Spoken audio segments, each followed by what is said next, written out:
Okay, we're going to get started. Fill out the attendance link. I promise you next week we'll have the apps to push out to you. So make sure you fill that out.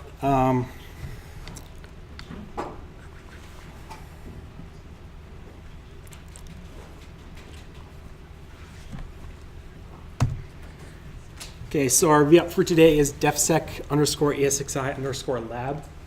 Make sure you put the capital S in defsec when you search for it when you add from the catalog. The iLab basically broke for about 2 hours around 4. So we weren't able to push it out to everybody, but you should be able to pull it down from projects. Pretty good there. Another reminder, Mock 4 signups. It's this Sunday, January 27th, 4 to 8 p.m. There's that link again. If Mike, you want to post it in DefSec again.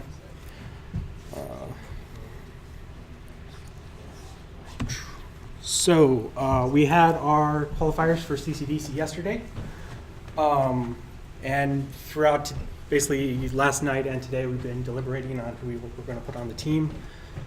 It was a long process, a lot of discussion. A lot of positions were very, very close. But the final team ends up looking like this. So our new Windows admin is Andrew Reps. Linux admins, Chase Lucas and Peter Engels. And our inject handler is Nick Alhelina. There are going to be 2 to 4 alternate positions, which we'll be talking about in the next couple of days. And we'll update those people as we talk to them. Oh yeah, so congratulations.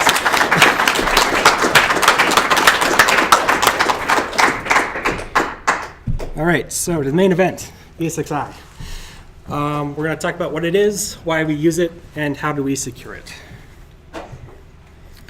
So ESXi is a hypervisor. Hypervisors are the supervisor of supervisors. Basically, supervisor is like a really old term for operating systems. And so the hypervisors are basically above the operating system. So you could have a hypervisor and then multiple operating systems inside of it. That's the main idea.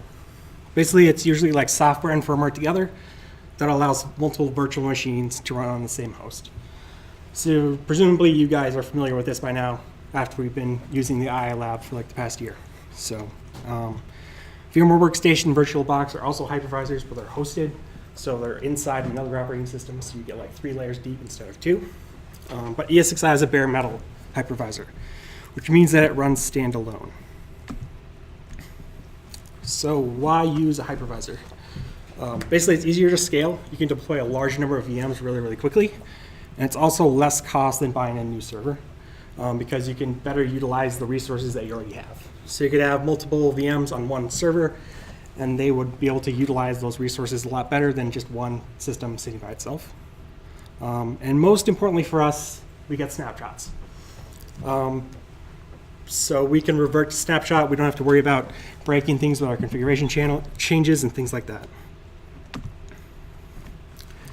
So ESXi is a hypervisor made by VMware. It has a lot of paid features, which include things like clustering, which allows multiple hosts to work together to host a bunch of VMs. vCenter for administration, vCloud Director, which is what we use for the iLab. And there's a lot of APIs for automation as well. So in CCDC, basically, the reason why we like ESXi is snapshots. Red Team hates snapshots because when we revert to snapshot, we typically remove their persistence. But Red Team also loves snapshots because it removes the security that we did. So if you did a bunch of changes to secure your system, but then you have to revert to snapshot because Red Team got in there and messed around with stuff, you get rid of all that work you did, so you have to do it all over again. And Red Team gets a second shot at your VMs. So ESXi hosts are basically the second most important system on your network after your network firewall. So if your network firewall goes down, basically all of your stuff is offline. You're losing points on all of that. ESXi is second most important because typically you'll have like somewhere between 5 to 10 scored systems hosted on the ESXi server. So if your ESXi host gets compromised, that's going to be really bad for you. If Red Team gets on, they love to infect snapshots. So they'll like make some changes to install their persistence, and then they'll create a new snapshot with a name of like an old snapshot you made. And then whenever you try to revert to that snapshot, you'll basically be stuck with a state where they already had persistence. Or in the bad case, they just nuke the entire box. This is what Red Team likes to do at Nationals.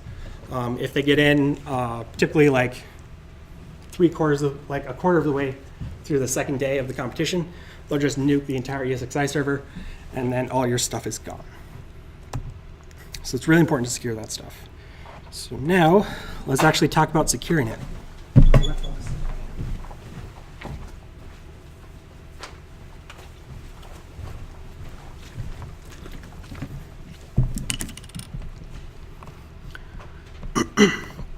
So once you've got everything powered on,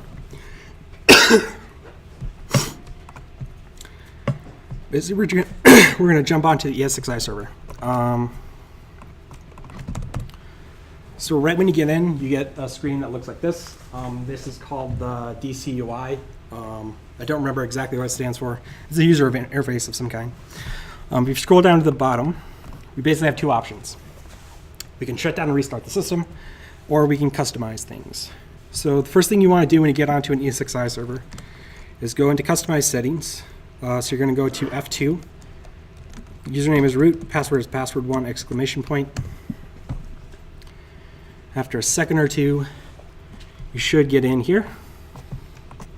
And the first thing you want to do is configure the password.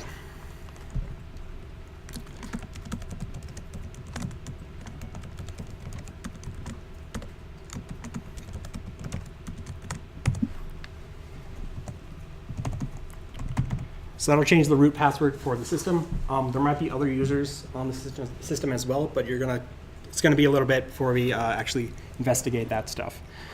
After you do that, you typically want to go down to troubleshooting options, which is a little bit odd, but this is where they hide the SSH stuff.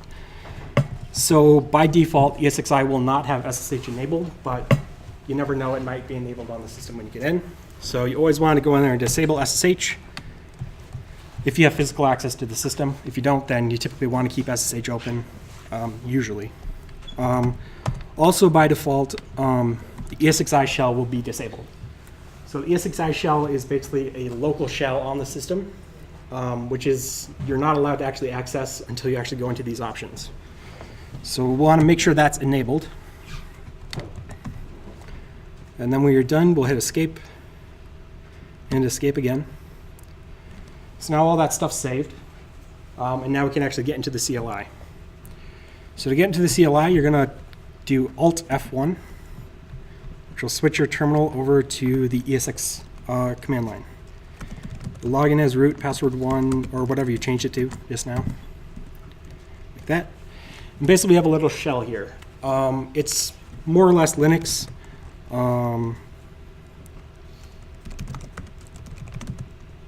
Yeah. It's a stripped down Linux. You don't have like a ton of your usual utilities, but you got the important stuff. You got wget, and you can run ls and things like that. You got dd. We're not going to do a ton here. Actually, we're going to do a lot here. We're not going to do a ton from the web interface.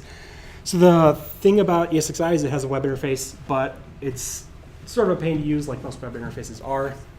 So we try to do everything from the command line if possible, even though it will be a little bit verbose. So usually the first thing you want to do, you can do a get password or cat etc password, just like you would on a normal Linux system. You'll see user accounts in here. Daemon, NFS, Nobody, DCUI, and VPX user, those are all system users. If other users were added to the system, they would show up in here, and you would be able to change their passwords in the normal way, where you would do PASSWD on the username. If you look at the Esxi checklist, we have a script for doing that like you do on Linux systems. It's a little bit different since we don't have ch password, but it'll get you the same thing. If you do have regular users on your system, typically you don't, but if you, on the off chance that you do, there is a special file in here in Esxi VMware host d /authorization.xml. which basically defines the groups that users are a part of. If you were accessing this through the web interface, you just go click on like users and groups, and you could edit stuff through there. But since we're on the raw command line, we have to actually edit these XML files themselves. So in here, you'll see ACE data, which basically just defines user accounts and what groups they're a part of. If you look through here, you'll see an ACE data role ID. It is set to, I believe, -1 for administrative accounts. So if you have regular users in here, you basically want to change this ACE role ID to 0, which is a no privilege account, which will save you a lot of trouble. Typically, the only time you'll actually see a new user account appear in ESXi is if Red Team got on there and added it. So if you see something like that, that's a pretty big red flag. So you want to keep track of that stuff. So let's leave that like that. So after you edited that file, which you don't need to do here, that is not actually applied to the actual configuration of the running system. So to actually enable it, you have to restart the management agents, which are basically the processes that keep track of who's logged in, like what people are allowed to do and things like that. And it's a good thing to do, especially right after you get on. So we'll go back into, if you hit Alt F2, oops. If you hit Alt F2, that'll bring you back to this interface. Then you just hit F2 again, and then you can log in. And what you're going to do is go into troubleshooting options again and restart management agents. So this is a really good thing to do, especially after you change your root password the first time. You might want to do this right away. This will basically kill all current sessions. So if Red Team got in and they were trying to do things through your web interface, this would just cut off their session immediately. So they wouldn't be logged in anymore. So that'll save you a lot of trouble with Red Team. And once that's finished, hit OK and back out. And we'll jump back into the command line interface. So the commands we're going to use from here on out are really old. They're from like ESXi version 4. And we're on 6.7 right now. But they're super useful still. So we're going to type vim cmd and then vm svc/get all vms. So this is a really, really poorly made syntax-wise command. But what it'll do is it'll list all the VMs that are on the system, and it'll give you a VM ID, the name of the VM, where the VM configuration is stored, what the guest OS is, version, things like that. What we're really concerned about is the VM ID, because this is how we differentiate between different VMs. So we can say, let me make this bigger. It's probably as big as I can get it. So we're going to use that VM ID to do various actions. So we can power on VMs, we can power them off, we can suspend them, we can create snapshots, all sorts of things. What we're going to do right now is we're going to create snapshots. So the first thing you want to do after you've secured your root account and all your user accounts is you want to snapshot all the VMs on the ESXi server. That helps your other teammates out a lot, because if they mess things up or if the box gets blown away, you have that base snapshot to revert back to. So you can never completely lose a system unless Red Team gets on the ESXi server, because you can always revert back to that snapshot. So you always have that. Typically, we're going to want to create a script for this, just so there's no errors. So I'm going to call it snapshot.sh. And this is in the ESXi checklist, if you want to pull that up.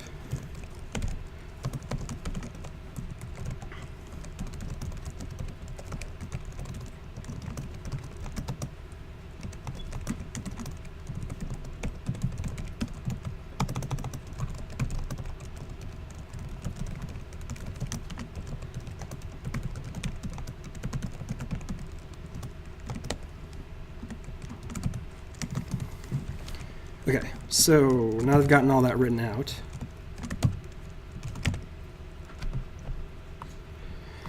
Let me walk through what each of those steps does. So first we've got vim cmd, which I showed you before.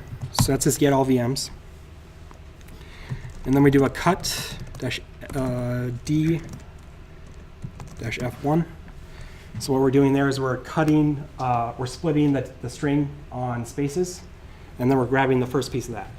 So that'll give us VM ID and then the number 1 on 2 lines, like this. We don't really want the VM ID, but it doesn't break anything, so we're just going to leave it in there, even though it's a bit dirty. So we'll just leave it like that. And then we're going to go through each iteration through here. So if we had multiple VMs, we might have VM ID 1, 2, 3, 4, 5.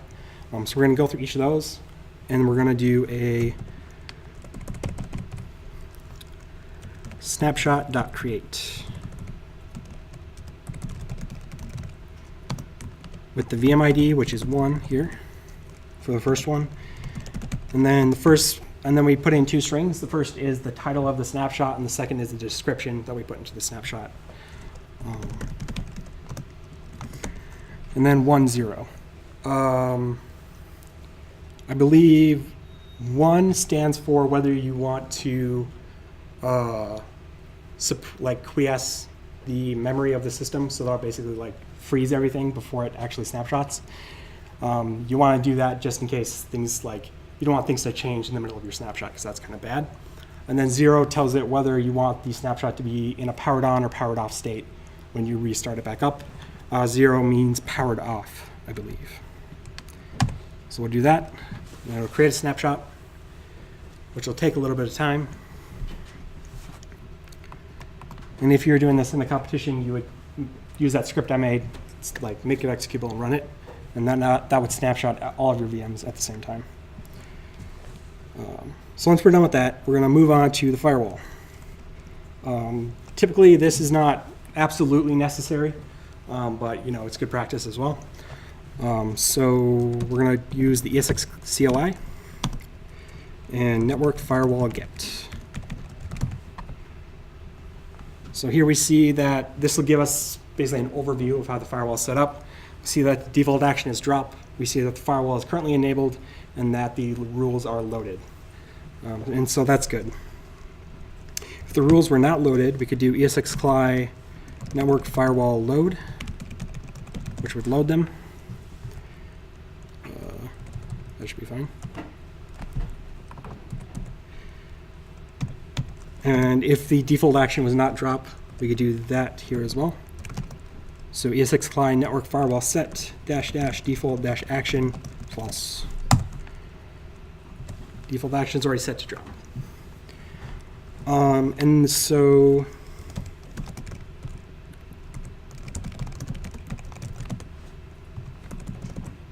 I believe,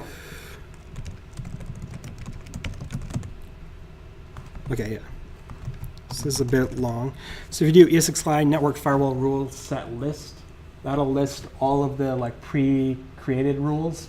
So the ESX CLI firewall is really, really janky. The way it works is it has a bunch of predefined rule sets. So it'll say this is a destination port and certain, there's basically put like names on destination ports, basically. And it has like a pre-configured set of things. You cannot actually create rules for specific ports that are not already pre-configured very easily. It's kind of annoying to do. But luckily, most of the stuff we actually want to do is already pre-configured. One of the things, if you want to dig in deeper in the training folder, is you can set up a VM to have a VNC session through the ESXi host, which is pretty cool, but VNC is not in the actual firewall rule set. So you have to create a new rule for that. It's a bit of a pain, but it's doable. So if we look through here, we see like a bunch of stuff like DNS, SSH server, SSH client, things like that. So SSH server would be like, I want to allow port 22 to me. SSH client would be, I want to allow port 22 out from me. DNS is outbound and things like that. So basically the only things that we actually want on this ESXi server is we want to allow Vsphere client access in. that includes the web interface. So that's all we really want to allow through. That'll allow that web interface. It'll allow the Vsphere Fat client if that's even still usable anymore. Everything else we want to disable. So the most important thing, obviously, is to disable SSH access.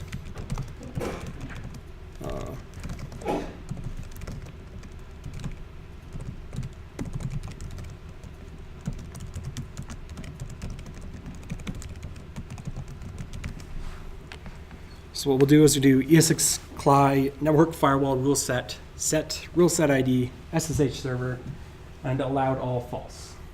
So in the default configuration, we're allowing anybody to SSH into the system, and we want to disable that by default.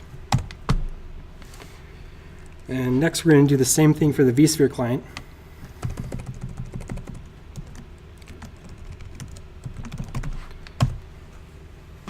So SSH and the Vsphere client are basically the two main ways that people are going to access the ESXi host. What we did here is we just disabled access to both of those entirely. For the Vsphere client, what you're going to want to do is only enable it for a certain IP range. So your local subnet. You don't want people from outside your network accessing your ESXi host. Ideally, if you actually had this control, you would want to like pare it down to just one IP address. So you'd have like a management box that you would use. In competitions, that's not typically feasible because a lot of people want to use the actual console to interact with their VMs. So usually what we'll do is give them a IP range. So we'll do IP-address. Oh wait, I have to back up a lot further. So we're going to do rule set allowed IP add. Rule set ID Vsphere client. And here you put your network that you want to allow through. It would look like that.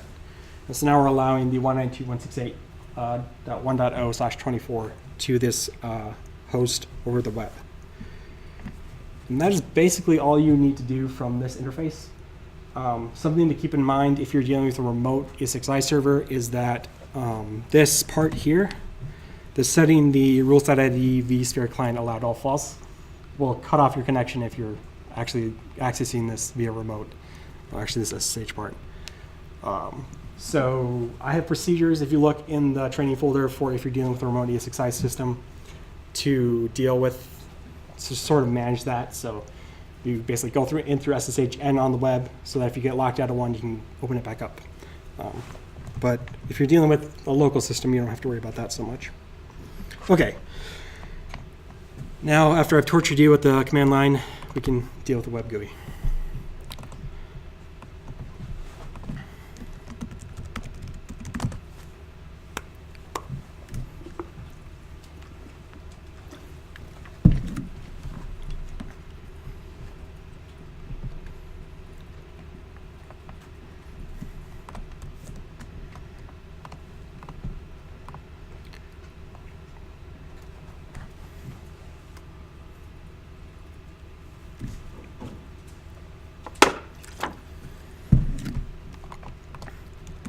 So the host is at 192.168.1.5.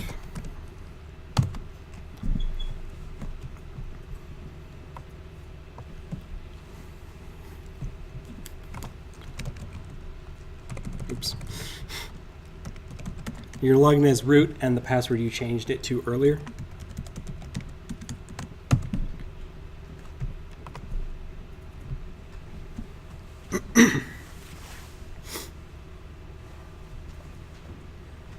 And as you can tell, this is really, really slow. So this is not something you want to have to do in like the beginning of the competition because things are going to break.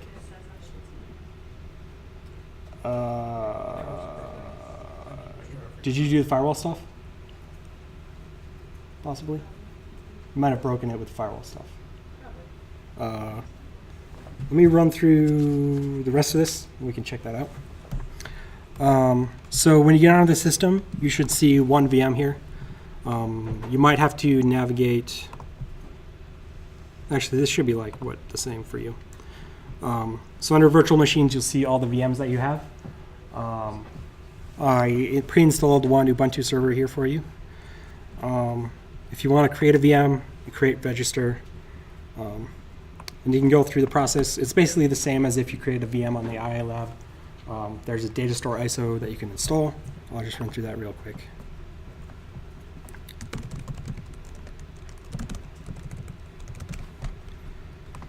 Select your OS guest family.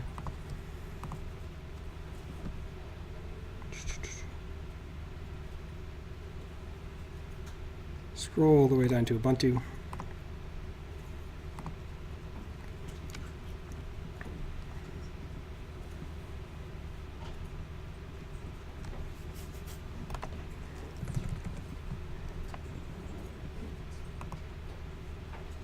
Well, we have to change the hard disk size to 8 instead of 10. And actually, before you finish customizing settings, you want to go down here to the CD DVD drive, and you're going to want to set this to data store ISO file instead of host device. And there's an Ubuntu ISO on there for you, so you can select that and then finish.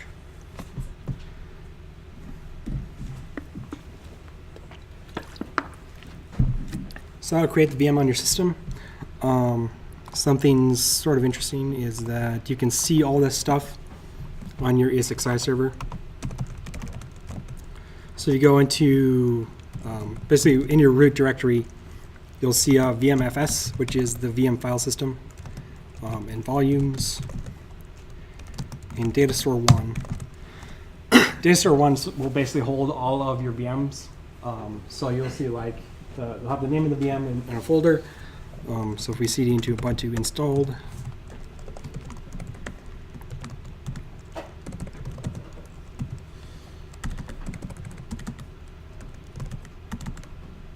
why does that not work?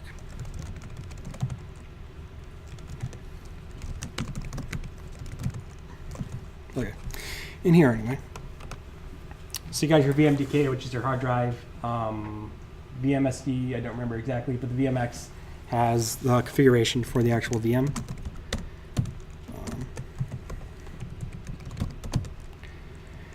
And it's got a bunch of stuff in here that we don't really care about, but it's kind of interesting to see.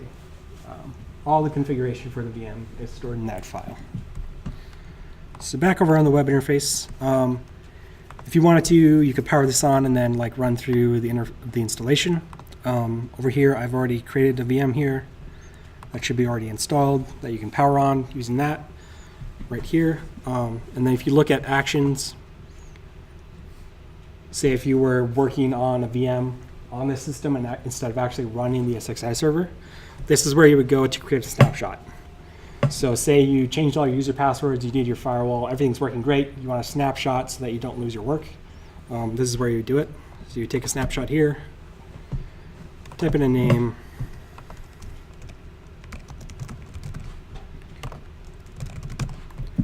and then you take a snapshot.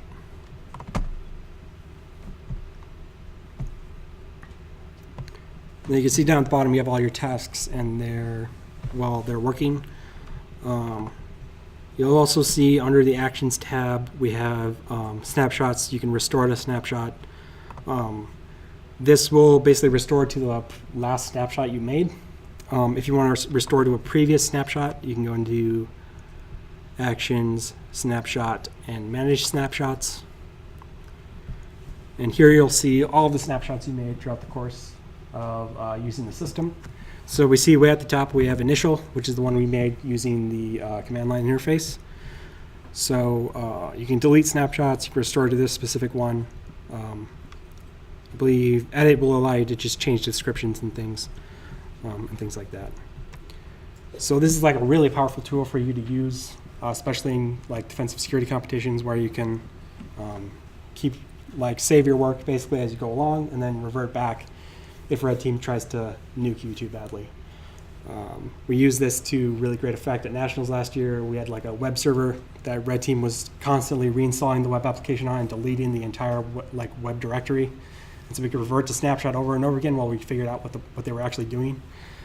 So we were able to maintain our server's uptime without losing the ability to see, while also being able to see what red team was doing to get into our system. which is pretty cool.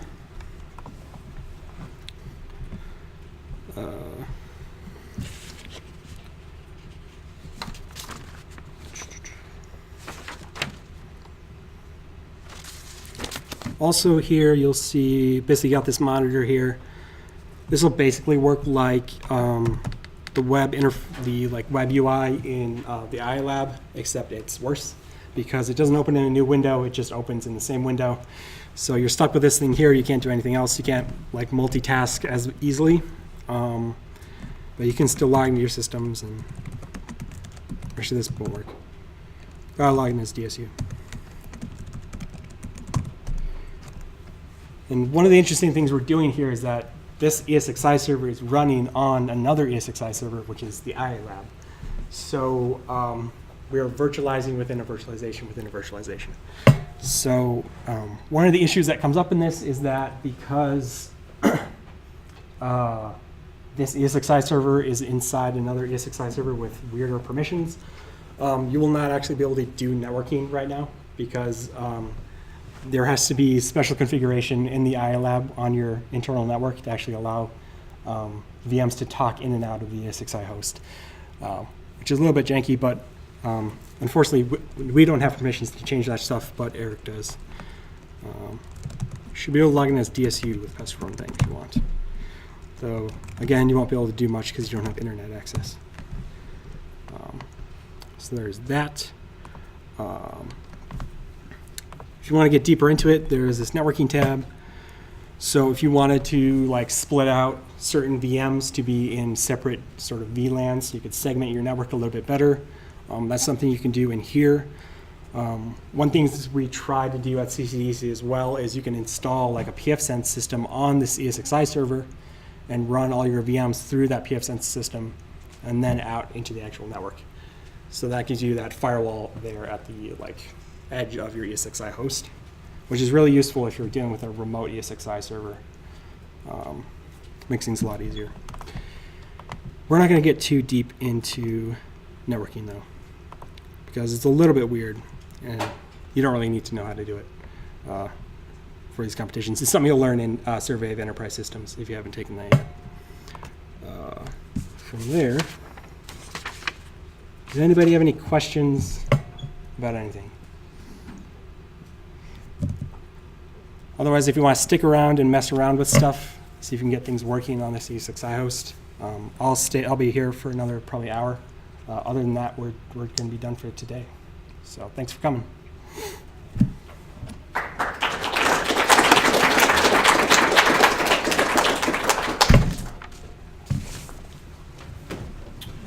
How has the network tools installed Linux?